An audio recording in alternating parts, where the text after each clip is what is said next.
धर्म के आधार पर जनगणना के आंकड़े सामने आए। कुल जनसंख्या में हिंदुओं का अनुपात घटा, मुस्लिमों का बढ़ा, लेकिन मुसलमानों की जनसंख्या बढ़ने की रफ्तार तेजी से घटी है। और बड़ी बात यह है कि मुसलमानों की आबादी हिंदुओं के बराबर कब होगी। ये जो सवाल बार बार होता है कि ये तो ज्यादा तेजी से अगर मुसलमान बढ़ रहे हैं हिंदुओं से, तो एक दिन ऐसा आएगा कि मुसलमान हिंदुओं के बराबर हो जाएंगे, हिंदुओं से आगे निकल जाएंगे। लेकिन जो आंकड़े हैं उनको समझिए, ये होना असंभव है। अनुपात मुसलमानों में ज्यादा बढ़ रहा है और मुझे लगता है कि कोई न कोई इसके पीछे भी योजनाबद्ध तरीके से साजिश काम कर रही है। 10 साल, 15 साल, 20 साल, 25 साल में फिर बोलबाला हो जाएगा। कहाँ रहेगा जाकर हिंदुस्तान का? ये खतरा है। हिंदू तो हम दो, हमारे दो तक सीमित हो गया है। 2-4 बिटिया और 10 बच्चा पैदा करके देश की गरीबी बढ़ा रहे हो। शेर का बच्चा एक ही नहीं, हमें 4 बच्चे चाहिए।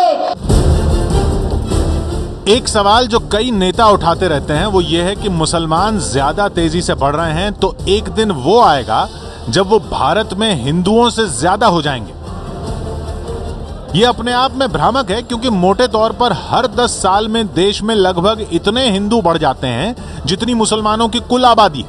लेकिन फिर भी आइए हिसाब लगाते हैं कि क्या वो दिन आ सकता है जब मुसलमान हिंदुओं के बराबर हो जाएंगे। यकीनन मुसलमानों की जनसंख्या बढ़ने की दर हिंदुओं की जनसंख्या बढ़ने की दर से ज्यादा है।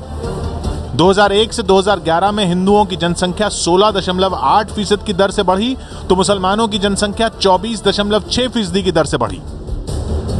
अगर यह मान लिया जाए कि दोनों की जनसंख्या अब आगे इसी रफ्तार से लगातार बढ़ती रहेगी, तो जानते हैं मुसलमानों की संख्या हिंदुओं की संख्या के बराबर कब पहुंच सकती है। और दोनों की जनसंख्या बराबर होने के लिए जानते हैं भारत की कुल जनसंख्या कितनी होगी? 13,000 करोड़। जी हां, बढ़ते बढ़ते जब भारत की कुल आबादी 13,000 करोड़ हो जाएगी, तब जाकर हिंदू मुसलमान बराबर होंगे। 6,500 करोड़ और 6,500 करोड़।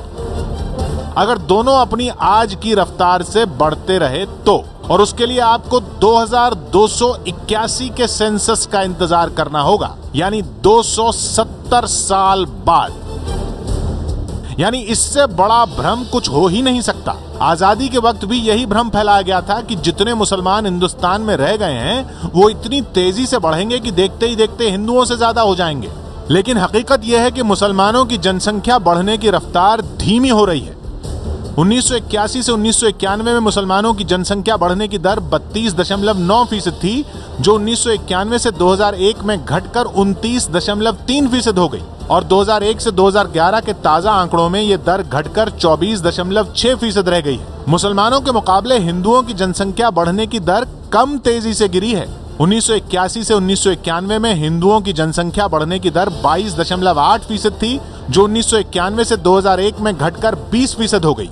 और 2001 से 2011 के ताजा आंकड़ों में यह दर घटकर 16.8% हो गई। यानी 1981 से मुसलमानों की बढ़ने की दर 32.9% से घटकर 24.6% पर आ गई, जबकि हिंदुओं की बढ़ने की रफ्तार 22.8% से घटकर 16.8% पर आ गई। लेकिन हिंदू इतने ज्यादा हैं कि इसी दर पर अगले 10 साल में मुसलमान 4 करोड़ बढ़ेंगे, तो हिंदू उनसे चौगुने यानी 16 करोड़ बढ़ जाएंगे। यानी 2021 में हिंदू 112 करोड़ और मुस्लिम 21 करोड़। 2031 में हिंदू 131 करोड़ और मुस्लिम 26 करोड़। बढ़ते बढ़ते 100 साल बाद 2111 में हिंदू 455 करोड़ और मुस्लिम 155 करोड़। और 200 साल बाद 2211 में हिंदू 2150 करोड़ और मुस्लिम 1400 करोड़।